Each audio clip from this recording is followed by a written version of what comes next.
Today it's farm economics, and we're going to take a big bite off and talk about subsidies and grants.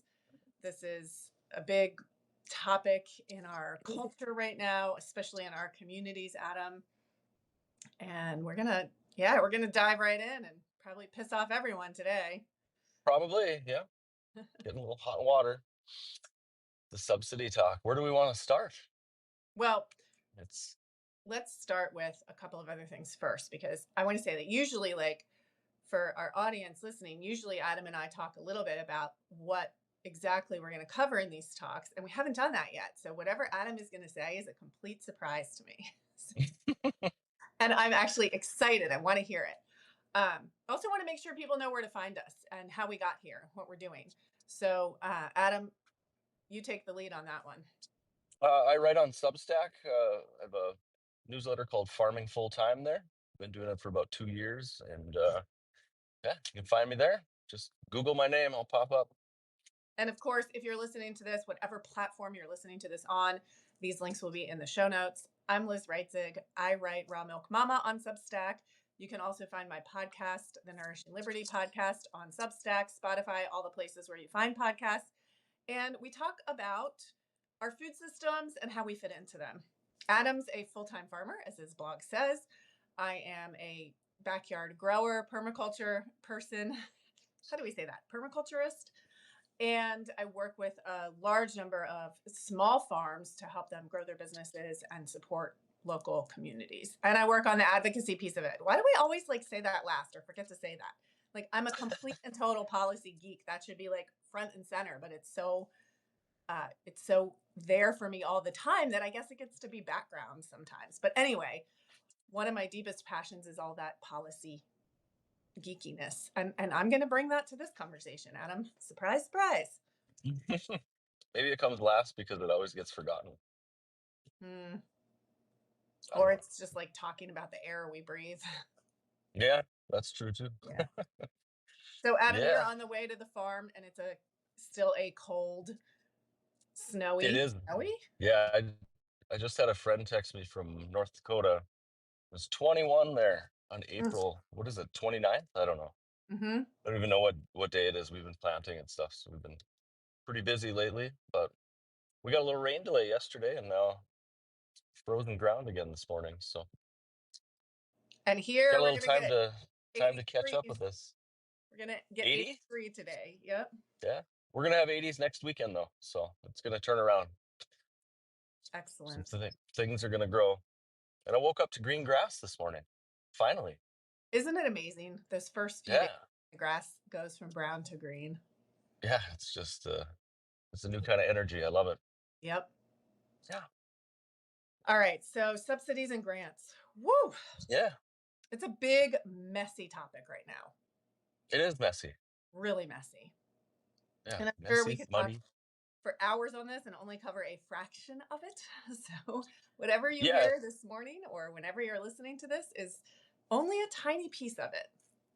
Yeah, and it's hard to even know where you stand on it because it's so muddy that, some of it's good, some of it's bad, some of it's abused. I mean, there's just like everything else in agriculture, there's no simple answer or solution. I mean, the government's been trying to do this for subsidized farms for almost 100 years since the Great Depression or the start of the Great Depression. And it seems like every time they meddle, something gets messed up and you don't see it till years later.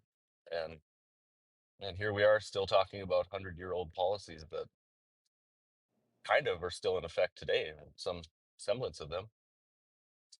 Well, Adam, I think you nailed it in saying that every time it's messy, right? There's no one definitively right answer or wrong answer. And every time they try to fix something, something else gets broken. Yeah, yeah. But you don't notice that it gets broken right away because you have politicians operating on 2 and 4 year election cycles, and farming in long term, it's 20 to 30 year cycles. So by the time you see the cracks, the problems with these things, the damage has already been done, and then it's too late to reverse them because once you get used to getting something from the government, it's a lot tougher to take that away from people. That's when people get upset. And so then we Well, try another policy and screw something else up, you know? but that's so spot on, right? And that's one of the principles that I think you and I like fundamentally agree on, which is if the government can provide it, the government can take it away. Absolutely, yeah. And who has much say in that monolithic, institutional, systemic, structural design on our economy? Right. It's so hard. It's so hard to be a participant in that, or really it's quite hard to affect change. It is, yeah. And and you're never going to make everybody happy. You're always going to piss somebody off with these policies. And I don't know. It's so muddy. I'm not for or against farm subsidies. It just depends on what it is we're talking about. So I don't know. Do we want to talk about the history of how all this started first? Is Of that course I good? do. Yeah, it's probably a good place to start, I guess. Yeah. And yet it does. It dates back actually just pre Great Depression. So in the late 1920s, it was under Hoover that he created the Farm Board. And Right. that was essentially, yeah, to help the prices of some of those commodity products.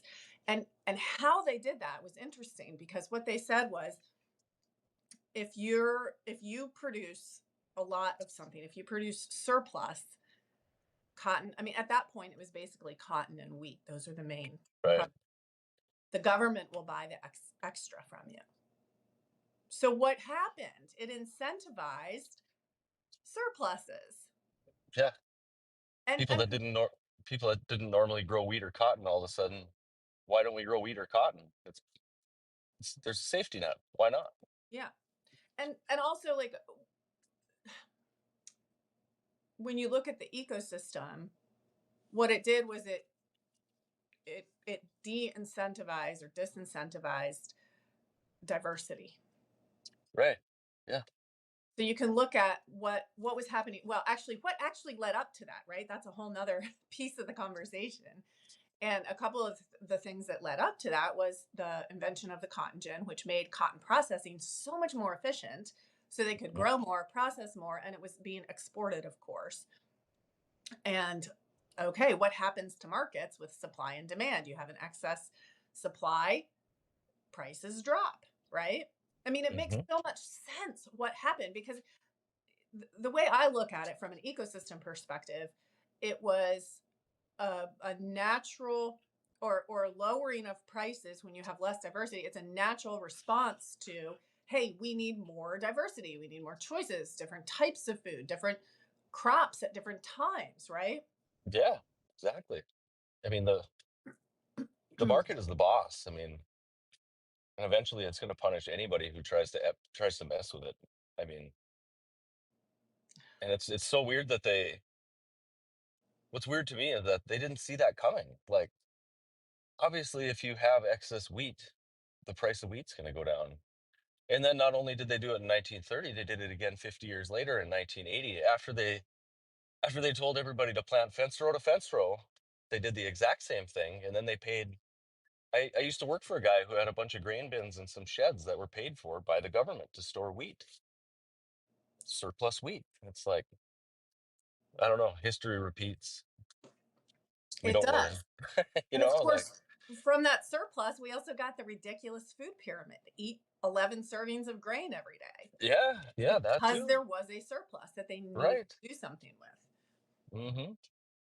So subsidies affect nutritional policies, affect farm economics. But Adam, let's go back also to the Great Depression because there was a lot Sure. going on at that time. And Yeah. I think we can all look at that and say, at that time, there was sheer panic. And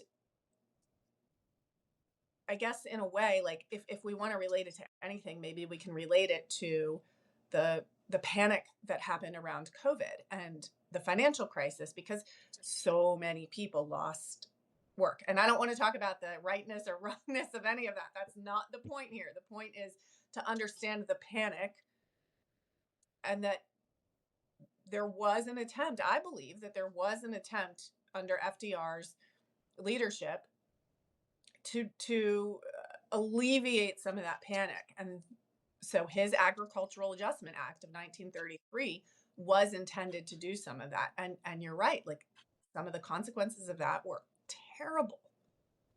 Yeah, and I like to think they had good intentions, but isn't that the same year that they slaughtered six like millions of pigs?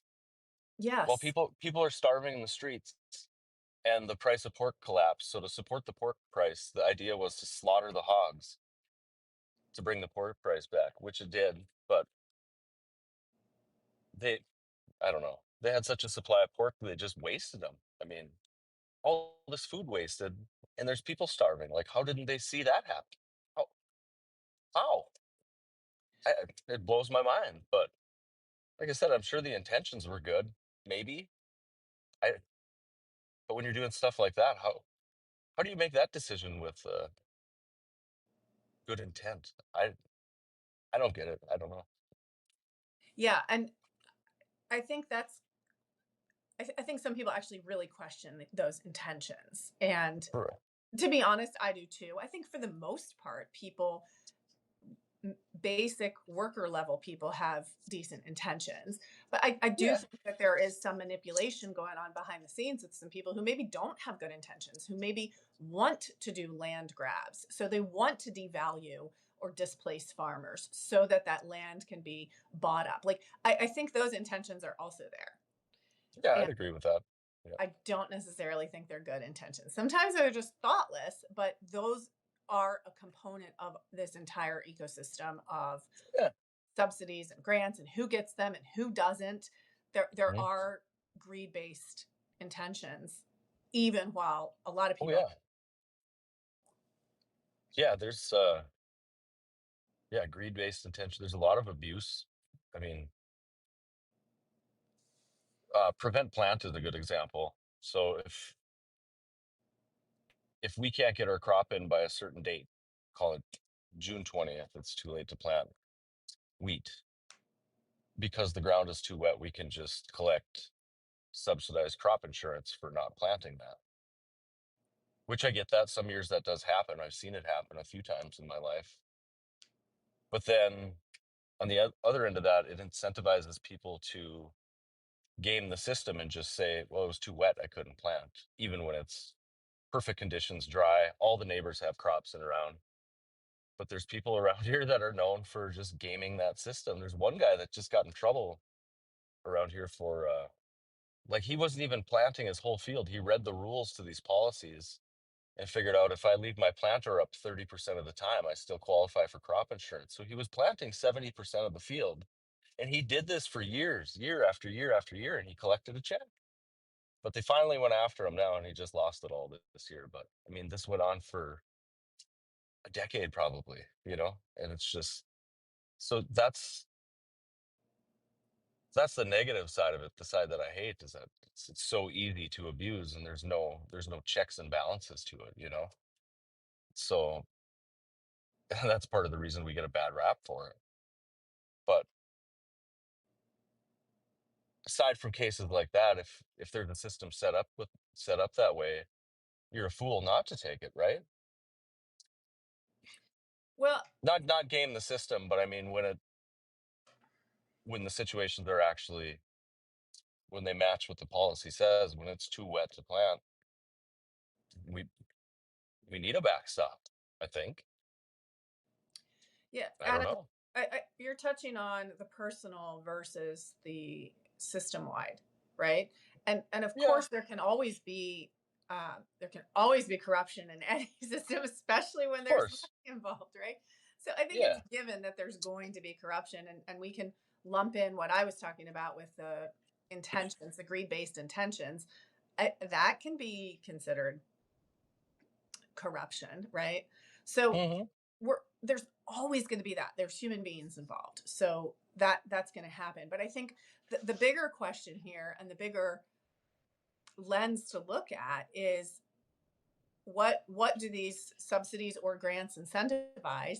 And then I ask the question, I'll ask two questions from that, which is, um, how does it create a false economy? And then let's ask the bigger question of, what are people for? Because in the example of FDR and his implementation of the Agricultural Adjustment Act of 1933, which, by the way, was overturned by the Supreme Court in 1936, but reintroduced and became law a couple of years later, slightly modified. But with that, the the big farms that were losing, they got these subsidies to not plant, just like what you're talking about, Yeah. which made it so that farm workers no longer had work, Right. Right. and that Knock on became a effects. vicious cycle all by itself. Yeah. And it also incentivized guys to put the productive land into conservation reserve and get paid for it. But they didn't just stop farming, they just went and farmed more marginal land because they could do it at a lower cost, collect payments on the good stuff, and it you're right, it creates a false economy. It props up land values, it can prop up grain prices, whatever way they try to do it, it creates an artificial economy, and it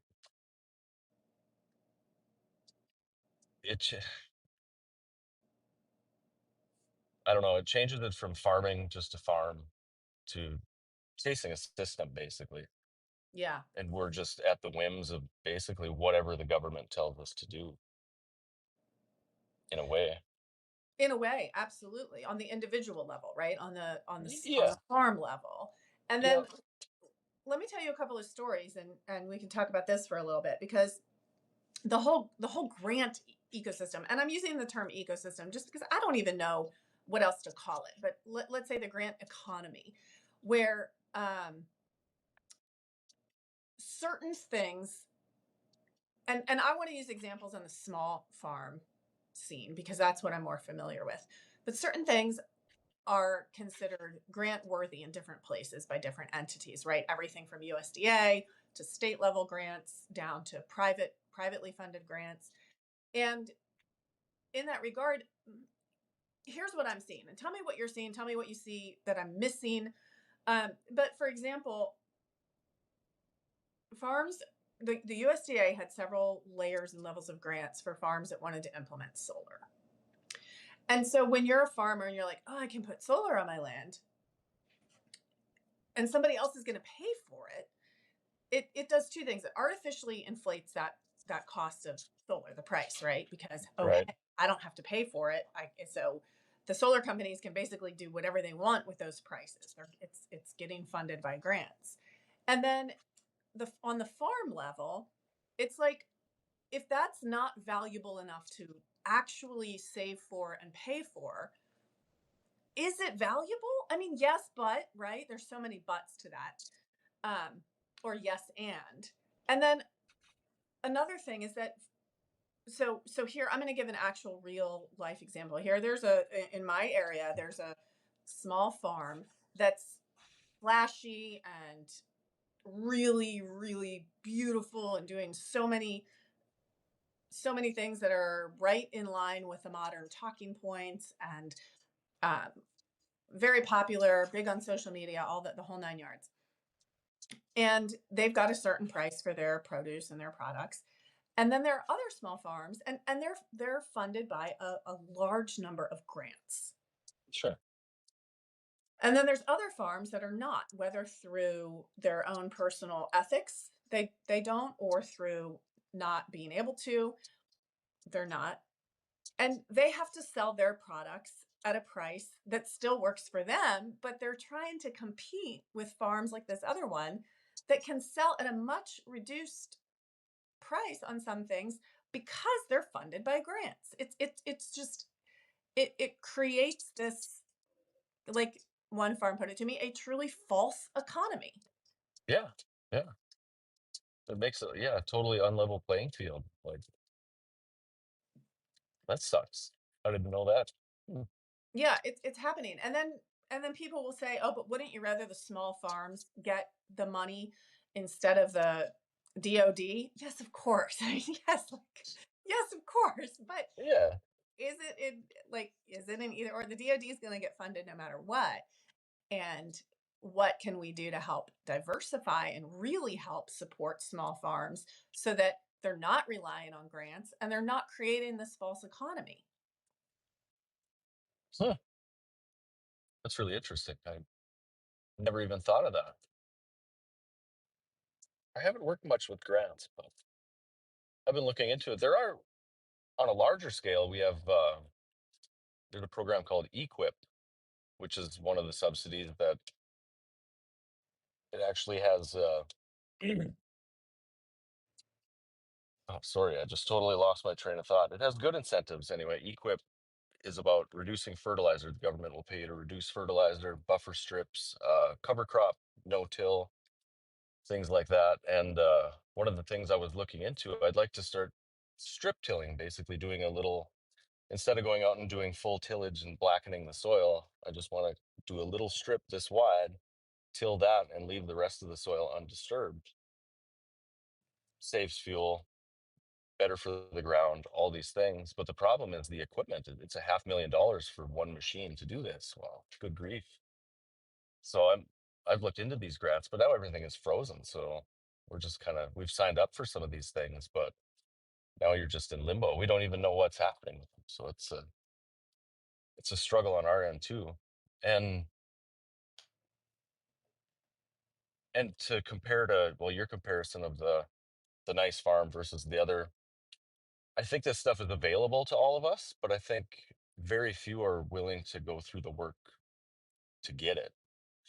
At least from what I see on our scale, there's not a lot of people signed up for these programs because there's a lot involved. It's, it's government. It's stacks of paper this big. It's kind of confusing, and so they make it tough to access, but not impossible. But I wonder why that one farm is able to get the grants and the other one isn't. They've tried, I assume, right? Well, I think we're talking about, well, we can split this into two different things. So one is you're right, like it's a whole stack of government paperwork. And one of the things that I think about is how that takes its own skill set. Yeah. Yeah. Applying for grants, knowing that whole system, that whole process, applying for getting it, that's a whole other skill set. And it's one that I'll just go ahead and say, like, maybe I'm totally wrong on this, but the way I observe things in the situations I see, the younger generations are usually more adept at those things. So it kind of displaces some of the older farmers just by virtue of that they don't understand the process. They don't understand the language that's being Sure. for. And so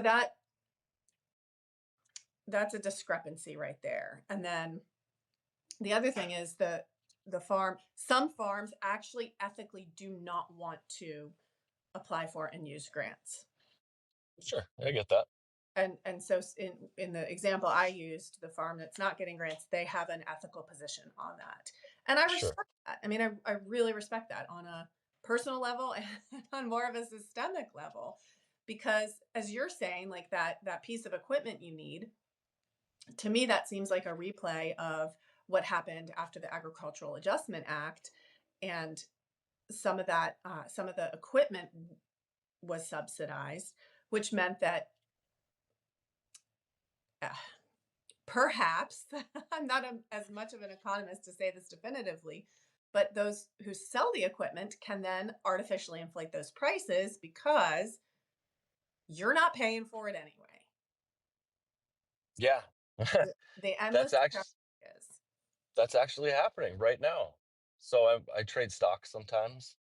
And John Deere stock has been a thorn in my side since 2013. I started shorting it, betting against John Deere stock, thinking it would go down because of the 1980. I look back at the 1980s farm crisis. Farmers can't buy tractors. John Deere's toast, right? Their share value is going to go down in theory. So I thought that was going to happen again. What happened? I got steamrolled, got my face ripped off in the trade. It's done nothing but go up in 10 years, and it's still near all time highs, even with all this tariff talk. And all the things going on in the farm economy, farmers can't buy tractors, but their prices keep going up. They're unaffordable. But what did they do? They switched to leasing. So farmers just lease now. So basically, John Deere sells the tractor to itself and a farmer leases it. So it counts as a sale for John Deere and it inflates their stock price. Their company is doing great. It just ties onto that artificial economy we talked about. Everything is propped up all the way down to the equipment manufacturers. It's there's just so many unintended consequences from all these things that sorry, Yeah. I get a little worked up about John Deere stock. I just beside myself about the thing. Does Well, not go down.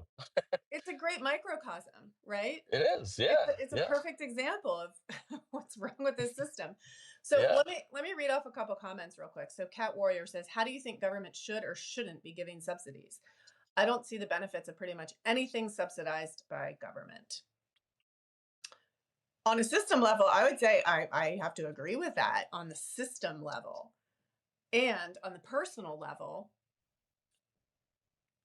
I mean, I'm not going to say like don't take a subsidy if that's what's going to save your farm, if that's what's going to pay your mortgage for the next year. So I think we have to separate the fact that like on the system level, there's it's so messy, right? And muddy. And like you're saying, Yeah. it's causing so many problems. And on the personal level, like a struggling like farmer who's about to lose their farm is not going to not take the subsidy. No. And What else is he gonna do? yeah, but on the policy wide level, we have to like I mean honestly, Adam, like yes, number 1, we have to fix it. Number 2, we're not going to. Like No. it's not going to fix. We're going to collapse. Things are going to get really really messy. That's what I see anyway. Um Yeah. but but also when we collapse what's going to happen because that's what happened in the 1930s, right? 29, 30, the depression, the dust bowl, that was effectively a collapse. And what happened? That's when all of this really started. Yeah. Yeah. And we're entering that crisis phase, the unraveling. And I think you're right. I think it is gonna blow up. And maybe we're seeing it. I mean, we have a government that is going after wasteful spending. I mean, all this stuff is gonna get looked at. Everything is on the chopping block, in my opinion. But I guess personally, at least when I was younger, I called myself a libertarian, and I would love to see a world that didn't require farm subsidies. I really would. I'd love to see the market work freely. But if that's going to happen, and especially if we're going back to a protectionist policy where we're not going to export our things to the world, we're going to raise prices on it so less people around the world are going to buy our products. Well, we farm way too much land to feed just America.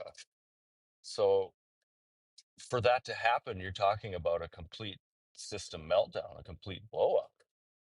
And and maybe it'll happen whether we want it to or not, but there's a lot of pain involved in that. There's a lot of lives that'll be displaced. There's I don't even know. It would be ugly. Like you said, it would be nasty. Maybe it will be. I don't know. Yeah, Adam, To write the rules. your connection's glitching just a little bit. Oh no. Well, I was just saying, is it back now? Yes. I'm just saying on the other side of that, I don't want to be all doom and gloom. The other side of that is great because we get to write the rules and we get to design it the way the people actually want again. But I don't think that happens until it all blows up and crumbles down, unfortunately. That's the conclusion I keep coming to also. Yeah. It's It does sound doom and gloom, but I agree with you. There's also a silver lining to that, maybe. yeah.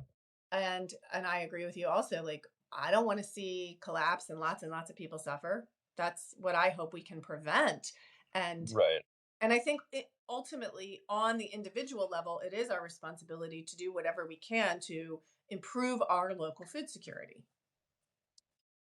Yeah. And I think that's happening. There's an appetite to do this. And I talked about it last week that young people want to farm. They care about where their food comes from. And that part of it is just it's happening with demographics and it's kind of beyond it's bigger than us, and that'll be some of it. But yeah, in the meantime, there's a lot of things that would have to change, and there's a lot of money flowing into Washington. There's a lot of farm lobbying. I mean, especially sugar industry. Oh my God, the money spent on that. That's one of the biggest subsidies in agriculture is the sugar industry. I'm gonna get myself in trouble here, right? If I wind up dead in a ditch somewhere, you know where to find me. Somewhere in No, no. rural Minnesota. I think there are lots of other people higher on the list than you for that. Yeah, I guess I'm not that important.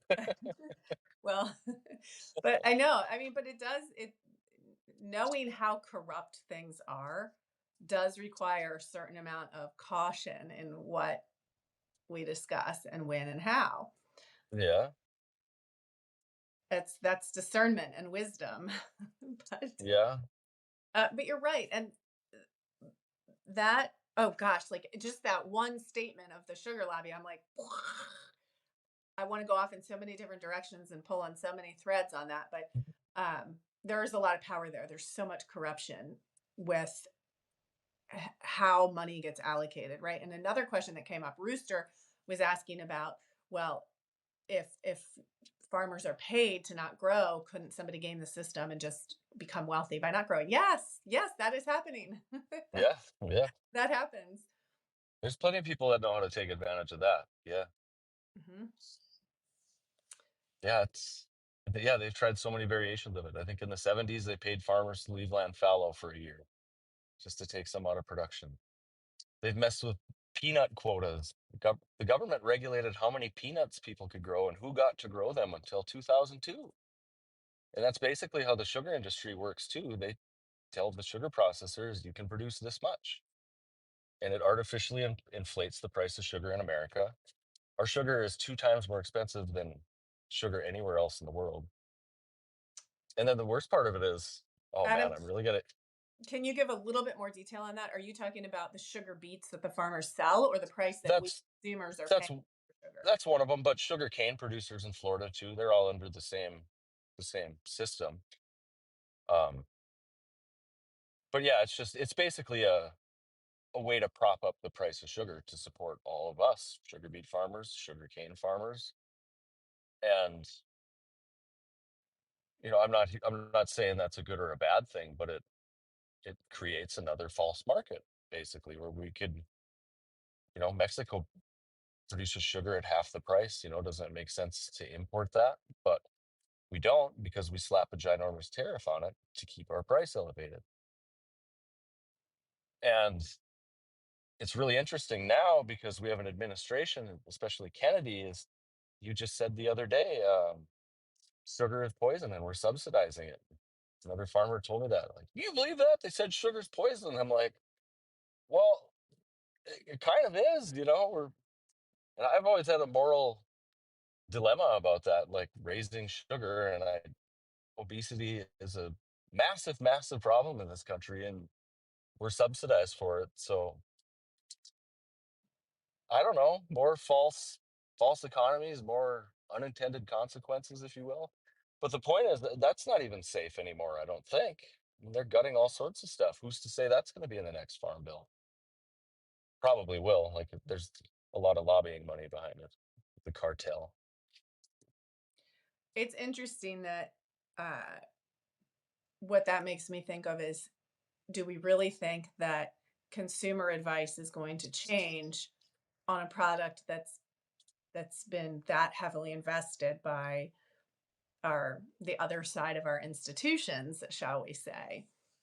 Can we really can will the sugar, like, okay, industry lobby, I don't even know what term to use here, but will that, with that being so heavily subsidized, is there ever going to be straightforward messaging about the consumer side of it? And hey, oh my gosh, Adam, this means we can open up a whole nother can of worms that I love to talk about. Which is, like, let's compare it to tobacco in the 80s, Same, right? yeah, yeah, And we had so much infrastructure built around tobacco production and incentivized, well, especially, okay, in Maryland, here where I'm from in Maryland, it was tobacco was our crop, big time. It was sure. our crop. And I grew up, everywhere you drive, that's not the city, right? But everywhere you drive, there's the big tobacco barns. You drive around in the summer, there's always tobacco hanging. Like it was just part of our world, part of our ecosystem. And just taking that little microcosm on subsidies and grants and what it looks like now, guess what? Okay, now in the 80s and the 90s, smoking is so dangerous, it's bad for your health. What are we going to do with that land? What are we going to do with those farmers? Well, guess what? Maryland decided, and I honestly don't know how much of this was USDA versus Maryland, but basically all of that land is now in wineries. Yeah. You just prop up another industry, right? So it just Yeah. goes from like propping up one industry down to another, up to another. And they paid them not to farm tobacco on it too. I just read somewhere last night. They paid them not to farm tobacco on it. So they got paid on that land, and then they went out and just rented another farm and grew tobacco on that. So there was still basically government supported tobacco even after there was government supported tobacco, just inadvertently. So let's not talk about the other addictive crop that gets grown everywhere right now. That's too much of a can of worms for this this conversation. But let's bring it back to diversifying and what that might look like, Yeah. because Let's. ultimately that's the solution. It is, yeah. But you have to have enough people willing to do it to make it work, don't you? I Yes. mean, it's the roots run so deep in all of this. It's hard. You can't just. Well, they tried it in 1996 to wean farmers off of subsidies. That lasted about 5 minutes before it blew up. I mean, I don't know. I don't know what it takes to change. I think it's a population with enough interest to do this and to rewrite the rules. And then again, I always go back to the GLP-1 drugs, the Ozempics and the shots people take. That's driving people's appetite for nutrition, where sugar isn't going to have as much demand moving forward. If people can lose weight and be healthier and their bodies crave non-sugar, they crave protein, nutrient-dense foods. That's just another large force pushing us in that direction that you're talking about, isn't it? Well, I'm not sure. I don't know if I can speak to that because I don't know how widespread that is. But I think it does tie into the subsidy conversation, because if I understand from the little bit I've read about that class of drugs, is that they are subsidized, Of right? course they are. Yeah. So it's subsidizing and incentivizing that behavior, and how does that impact this behavior over here, which is what's going on with our farms, our farmers, our farm subsidies, that whole messy ball of yarn. Yeah. Can I talk about tariffs for a little bit? Yes, please. Let's talk about those. Speaking about creating false markets. So I was thinking back to the first Trump administration, the first trade war basically crushed the price of soybeans in America, destroyed the global market basically. And what happened in the end of that? Farmers got a payment, bailed out for, I think it was called market facilitation program, right? So to get a bailout subsidized, basically a direct payment. So what was the point of all that? And now here we are doing it again. And now it's interesting. The farmers I talk to, you think they'd be nervous about tariffs and the soybean and corn prices where they are, but nobody's even nervous now. They're just like, I'll get a check. What's the big deal? You just got to stomach it for a little bit. So that's how fast, I guess the point of that is that's how fast farmers get trained, or people in general get trained, that if there's a backstop, I can do whatever I want. It's Okay, can you walk me through a couple details of that? And maybe I'm missing. sure. So 5, 6 years ago, 7 Yeah, years, 20. Yep. uh, in the first trade war from Trump's first administration, the Yep. tariffs on soybeans meant that our farmers could not export them. Yeah, it just made our soybeans more expensive on the world market. So Oh, so basically, okay. China was a long time buyer of our soybeans, and that's kind of when that shifted. And now most of what they buy is from Brazil, Okay. which drove Because of that, because of the that our price supply was dropped. higher, Right. The price drove dropped. the price of soybeans down. Yep. And then to make up for that, all the money that we lost as farmers, they sent a direct check out to farmers to backstop that essentially. The USDA did. The well, Trump administration sent a direct payment to farmers. Market facilitation program. That's I don't know. Basically hush money, I guess, for a broken trade policy. But now I guess the point is we're doing it again, and now most guys just expect the payment is going to come, and I think it will, because that's an important vote, for Did that Republicans lead essentially. to lower soybean production the following 5, 6 years? Marginally, I believe. I don't know the numbers for sure, but it did drop soybean production somewhat. But I mean, we still grow a ton of them. Yeah. Still grow 83. I think it's 83 million acres this year, if I remember right. But not enough to really make a difference, because again, why not plant them anyway? If there's a check on the back end, guys are going to do it, right? What really bugs me about all this is that the blame always rolls downhill. It always rolls downhill to us. We're the ones that get shit on about all these subsidies. We didn't create these programs, but we're the ones that always takes the heat for them. That's what really grinds my gears about it.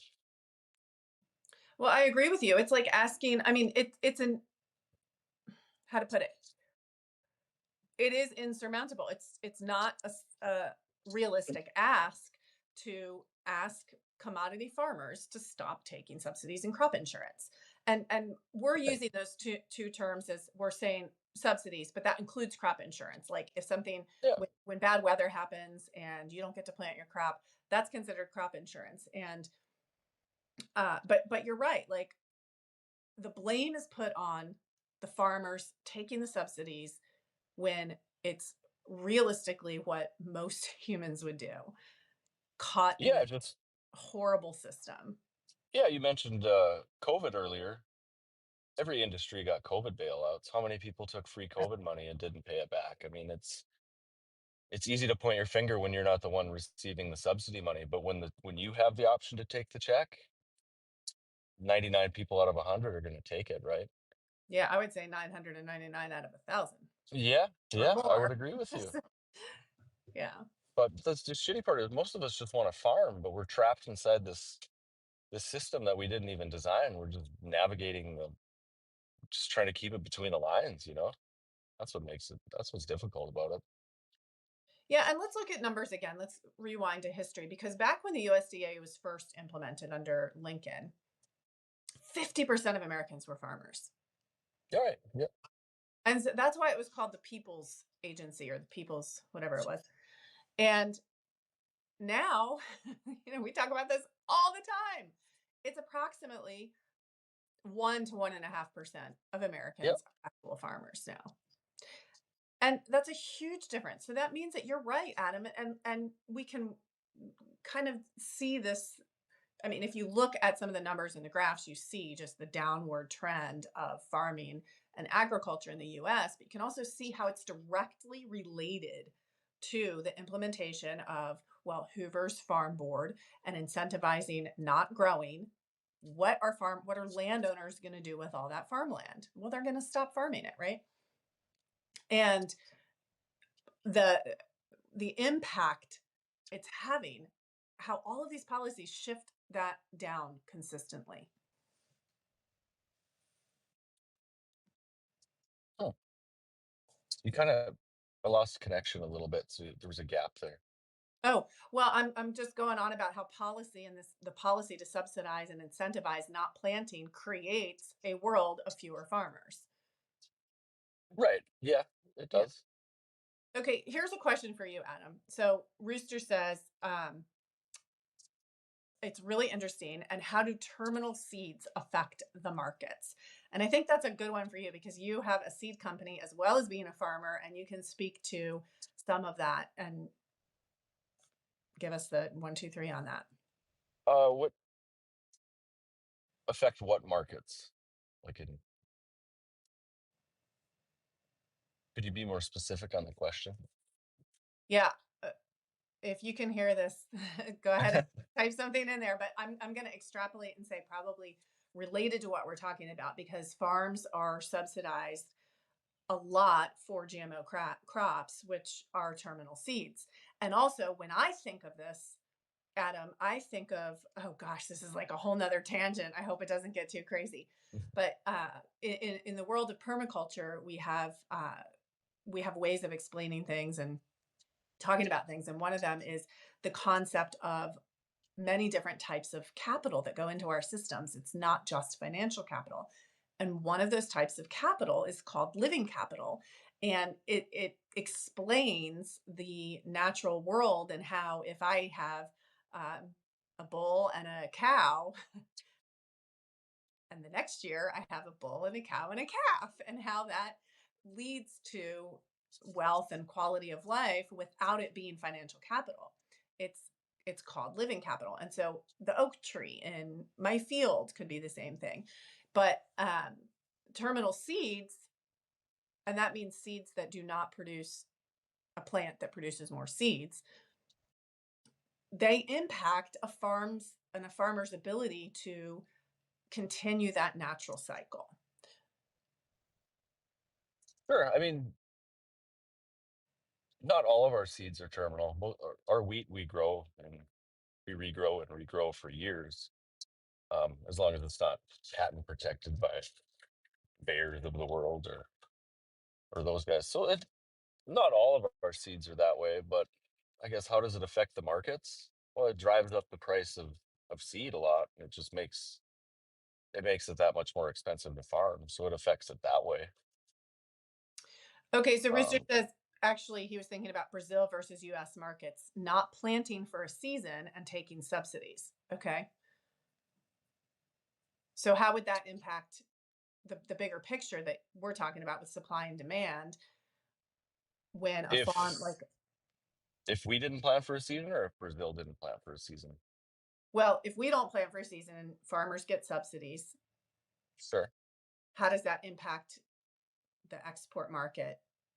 Maybe what he's asking is Brazil versus US. Like you were saying, China Um, is getting soybeans now from Brazil because our farmers were incentivized to not plant.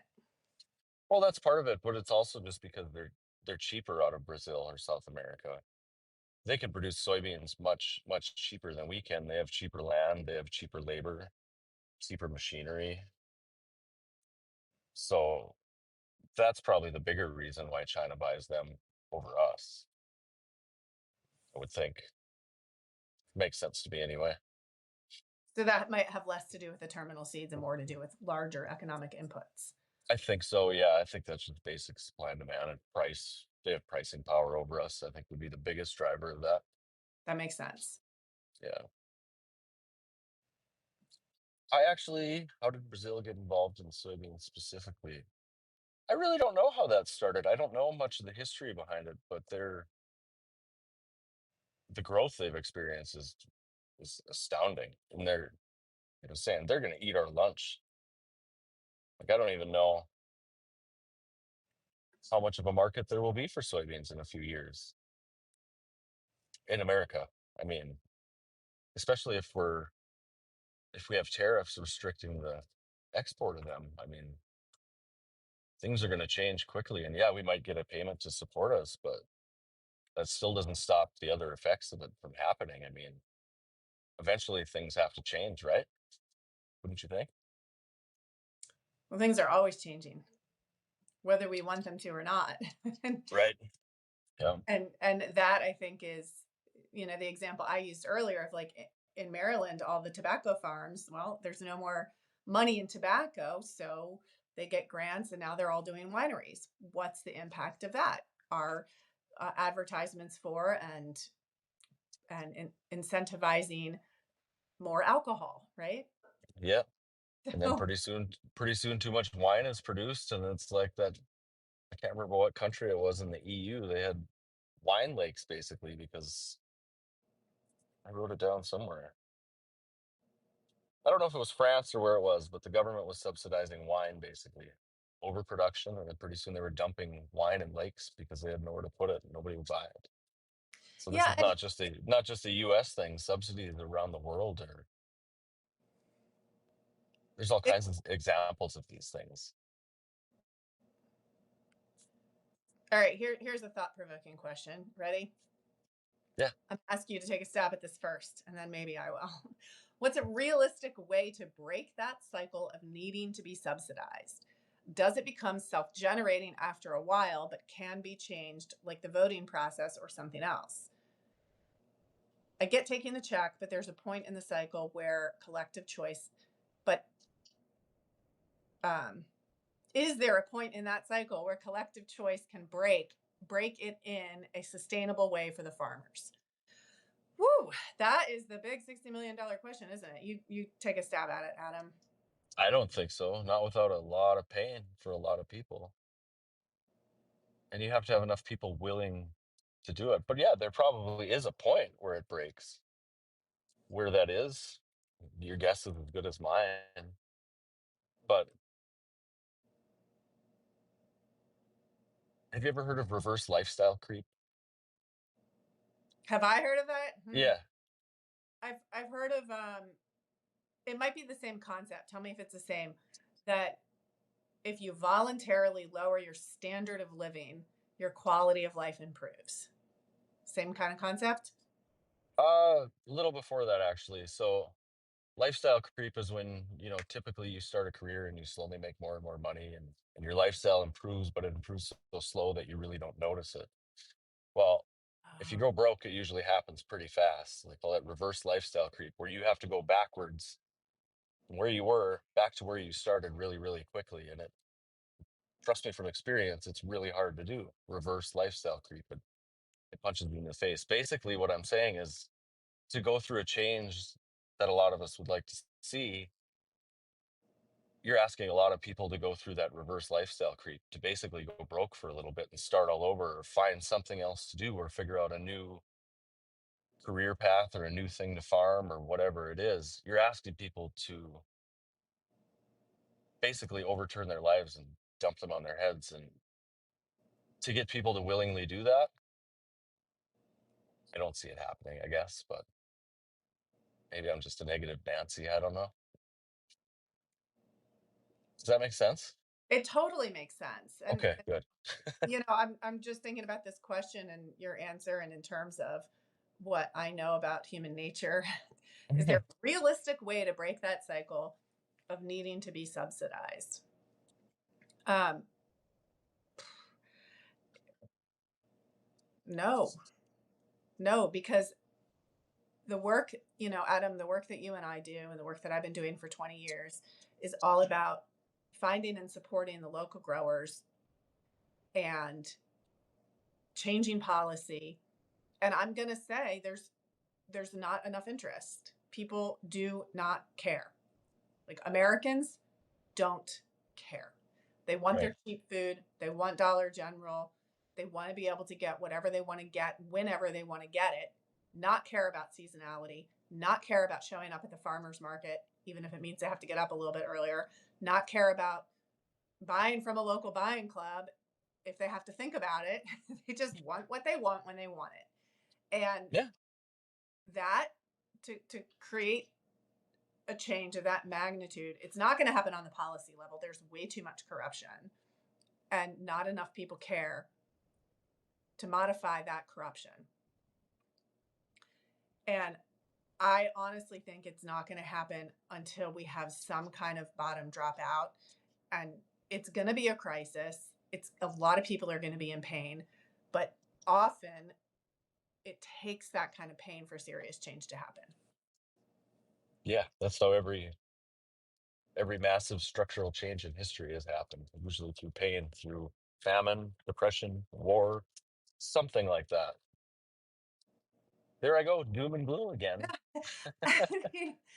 And it sounds like it, but I don't think it is. And No, because the other side of it, I'm very optimistic. I think the rules will get rewritten. There will be a new order. And I think a lot of this stuff will go away, and we'll see the error of a lot of these things. And but yeah, you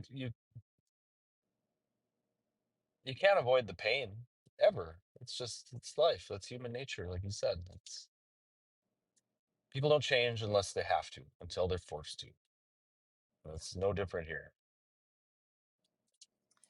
Yeah, and that, we talked about this a couple episodes ago where we talked about apocalyptimist. Right? And Right? that's somebody who sees the apocalypse happening, but we're optimistic about the outcome. Yeah. Yeah. Yeah. Okay, so the same one who asked that question says, yeah, consumers need to get hit with the farmers. And if that happens, I'm wondering what the solution or new rules would be. Yeah, to both of that. I think we're all wondering Yeah. what the new rules would be. And I'd like to see it return to something that honors our natural law, and that we could have more land in its natural state, and that is unmanaged. Sure. I don't think that's very likely, though, not with the kind of industries we have around us. Possible though. I mean, like we said, we farm way too much farmland. So if the market goes a different way, if people change their food choices and get over their cheap food and want to do it themselves, yeah, maybe it could change. Maybe a lot of this could go back to its natural way. I don't I don't think it's likely, but I don't think it's impossible. Yeah, I'm with you on that. How, how's that for optimism? It's great, and also the level of, you said earlier, your younger self would have called you a libertarian. Same boat. I Yeah. identified with that for a little while, but I think it's Yeah. the principles that matter. And so, in that vein, ultimately, your food security is your responsibility. Right. Right. And so, you want to get through it. You want to get through whatever messiness is going to happen for the next 5 to 10 to 50 years, then take responsibility for your food security and for Learn how to taking grow care of food. the land under your feet. Yeah. 100%. And by Learn the way, how to grow. Go I'm ahead. reading that book, The Fourth Fourth Turning. turning. Yeah. I'm not very far in, but it's got so many good points, and talking about the structure of generations and how those generations impact and cycle, right? So It'll it makes it so much it'll sense blow that your we're in that crisis right now. yeah, it'll blow your mind, the parallels he makes in that book. It Yes. changed the way I think about a lot of things. But now I need to reread it because you're rereading it. I feel like I better brush up on it. So I'll put the audiobook in when I get back in the tractor in a couple of days. Okay, so Samantha, she says maybe government could subsidize alternative methods of ag. Yeah. We need the corporations out of agriculture. Yes, we do need the corporations out Well, of agriculture. for that to happen, we need corporations out of government too. That's I think it was oh man, I've got a guy here to get some seed. I have to cut you short, Liz. Yeah, well, we're at the tail end anyway. We've been on here for an hour. So, any final thoughts? And Adam, make sure you share where people find you and any other little Yeah, details. I just like the idea of learning how to grow your own food. I'm actually going to learn more about growing my own food this summer. Sherry and I are going to put a garden in. Awesome. But yeah, um, but yeah, I can be found on Substack, Adam Kuzna, farming full time. Um, I try to write weekly. I'm a little behind lately. I've been extremely busy and haven't had a lot of time for it, but I will be getting back to it soon. So And yeah, we've been you can doing find these me there. updates, so they can follow you that way too. Yeah, it at least gives me a chance to check in, let people know I'm still alive. Exactly. Thanks so much, Yeah. Adam. And of course, Raw Milk Mama on Substack and Nourishing Liberty podcast. And Adam, thanks for all you do. All righty. Keeping it Thank you. going. You as well. All righty. We'll catch you all All right. next week. Thanks for tuning in, everyone. Bye, everybody. Take care.